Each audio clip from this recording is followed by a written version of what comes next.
সমুদ্রে অতল গভীরে এক অদ্ভুত মাছের দেখা মিলেছে, যা আবারও মানুষের মনে রহস্য ও কৌতূহল জাগিয়েছে।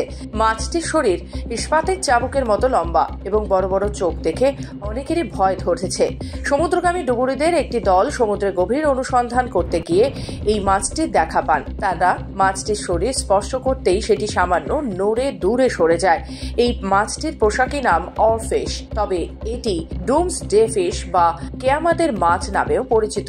জাপানের লোককথায় এই মাছটিকে রিউগু নোসুকাই বা সমুদ্র ঈশ্বরের বার্তাবাহক নামে ডাকা হয়। সমুদ্রের 700 থেকে 3280 ফুট নিচে বসবাসকারী এই মাছটি সাধারণত গভীর সমুদ্রে দেখা যায়। সম্প্রতি ভাইরাল হওয়া একটি ভিডিওতে দেখা গেছে ডুবুরিরা সমুদ্রের গভীরে এই মাছটির সঙ্গে মুখোমুখি হন, যা সামাজিক মাধ্যমে ব্যাপক আলোড়ন সৃষ্টি করেছে।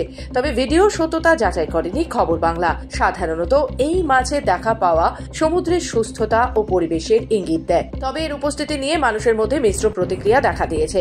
স্থানীয় মৎস্যজীবীরা এই মাছের উপস্থিতিকে ভালো লক্ষণ হিসেবে দেখছেন, যা সমুদ্রের স্বাস্থ্যকর পরিবেশেরও প্রতিফলন। তবে কিছু মানুষের মধ্যে এই মাছের উপস্থিতিকে নিয়ে ভয় ও আশঙ্কা দেখা, যা তাদের দৈনন্দিন জীবনে প্রভাব ফেলছে।